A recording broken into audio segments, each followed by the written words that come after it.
Hello, Hi everyone, I'm Mia I'm Francisco. at Cervantes Dog Training and Rehabilitation in Northfield, Vermont. This video is to demonstrate how we recommend our clients respond to people on the street. So we suggest that there be no interaction while you're on a structured walk with your dog. And that can be really hard to do when other people really want to meet you and your dog.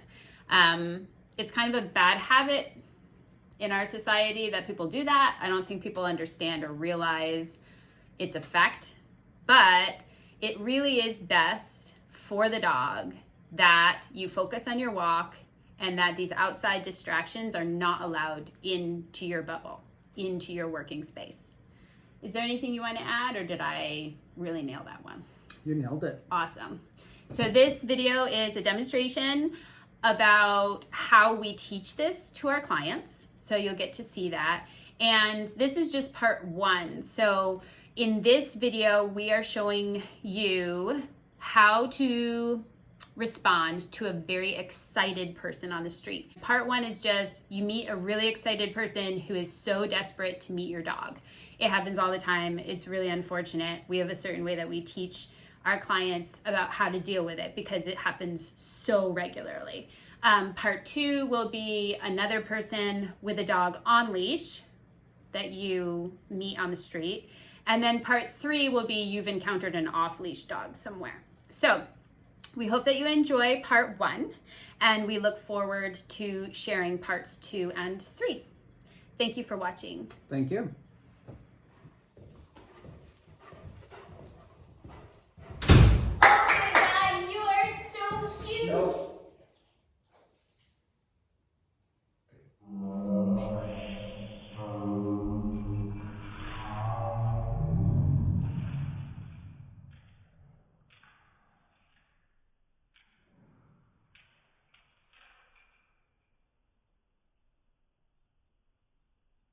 Right. So then what do you say? Because that was Okay. intense. That was, he was even like, holy moly. Yeah. So, alright. So I'm the person, I'm still here, and I'm a little bit You're like my stranger. WTF because that was weird that you didn't let me touch You your look dog. weird. Okay. I'm So trying what to I figure just out did- whether I should be offended. I'm like, No, because you look offended. that's how people get. Yes. Okay, so Alright, what do so. you say now to me? Good. So let me just get in the program. Okay. So right here, what I just did is I just marked my boundaries. So not only I mark my boundaries for you, and then that's what surprised you, but I also mark my boundaries for my dog. So there's a lot going on in here, and it has to be very, very clear, or else it doesn't work. So marking boundaries is healthy because I'm just saying to my dog, wait and do not get affected by the energy coming towards me because it's none of your business what's coming in my space. So first I'm going to stop you, and obviously the most important thing is me doing the action. In the real world, one thing right away that I say is, as you as the stranger, is that after that, I just said, hold on, I'm training my dog. Training somehow is more effective if you just go ahead and try to explain to you, if I were to try to explain to you right away why I did that and trying to explain what I'm working on. So if I use the word training, that seems to be more effective than in some occasions. No Then matter just what, please don't touch my dog. right, no matter what you're gonna have and what you expect by doing this is that just be aware of that you're gonna get pissed off. You're gonna piss off a lot of people. So by doing this is more, you just have to drill it in your head that it's gonna happen, and you have to prep for that. Because what's important here is that my dog understands exactly what it's expected. So if I'm apologizing for doing this, my dog is gonna sense that I'm not committed to the exercise. And in order for this to work, I have to be committed 100%. And by the way, I'm only doing one thing at a time. So in that situation, I was 100% committed, and I just said to you, don't step into my space.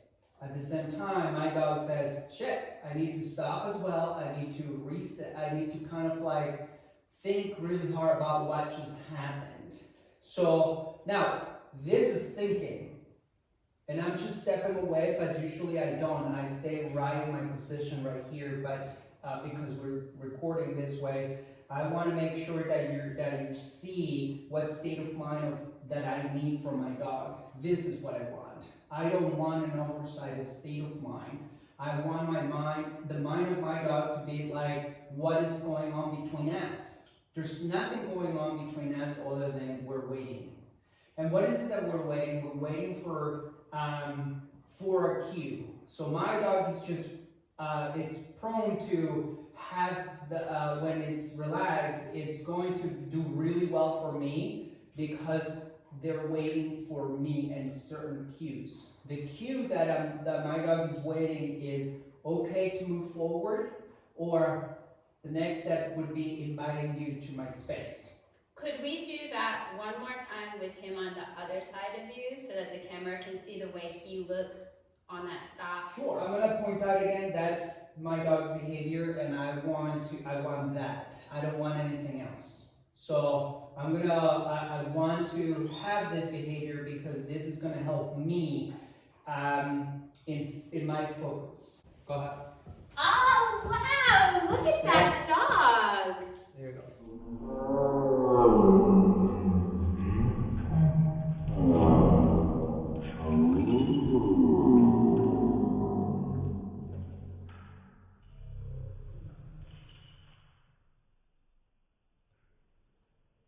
So, good. And I'm going to, from here to here, so we can talk about it.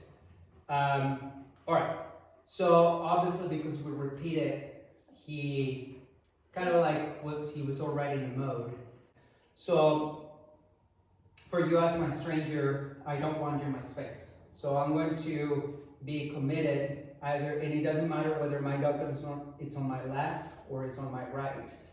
My first reaction is you don't go any further than this what do I say, angle. And so for that, and I do practice that in high distractions. You are a high distraction because we're talking about out there in the real world. So now pretending that it's out there in the real world, you're gonna come in, and so it is gonna be stopped right here. So for my dogs in that area, I do want them more engaged than when the energy environment is lower. So as a high environment being a high distraction, I do want my dogs to be more engaged, and this is where I want them to be. So now when I have them right here and I stop my dog, I want to stop my dog from moving forward. So that I'll put I send a message, and I'm send it by moving my hand in this angle. So it's going to be an in and out. I want my dog exactly what I'm looking for. He at this point knows.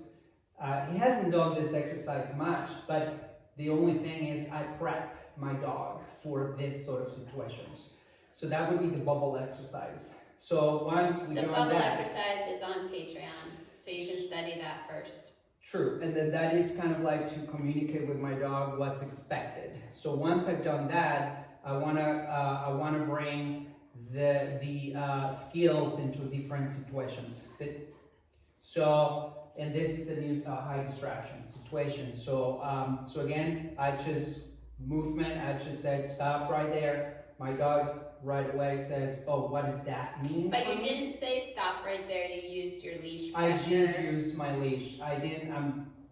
I'm using it right now, those terms, but I did not say anything to my dog. Yeah, I'm just confirming. Verbally, Yes. exactly. I just said it non-verbal. Right, with your tool. With your my training tool.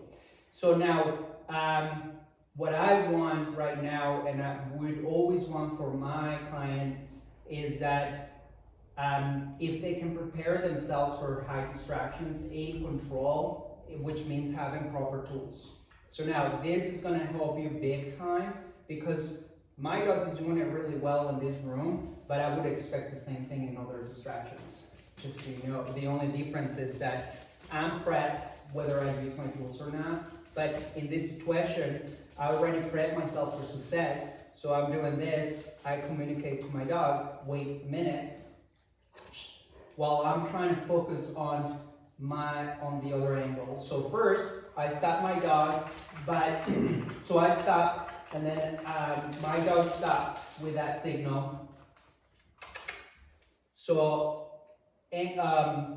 signal to stop. At the same time, my dog, it's gonna say, what do you need from me? And so that gives me space for me to stop and to, the way you want to see it is split your body in half. If you have your leash on your left hand, which I do, my dog here, I want to stop and I want half of my body connected to my dog. It will stay there. The other half is going to move forward. So how much forward really depends on how strong you're coming. Yeah, and people vary. And so if the stronger you come, the stronger I'm going to put my energy there to stop you. So also I want to be, it could be a short version, step forward, or it could be, hey, a lot more space. So it really is more about like, there's no right or wrong, it's more about like, stop. So now, it's important to note that you're gonna get overwhelmed doing it the first time, but the most important thing is that for me right now doing it, I wasn't stressing out about having too much in my hand, but too much in my head in terms of like what to do. Okay. So I'm going to refer that to the bubble exercise again because it's very important. I did a lot of prepping for my dog and myself in that exercise. And a lot of practice before you got to this point. So what it tells the dog brain is that this is how we're going to work.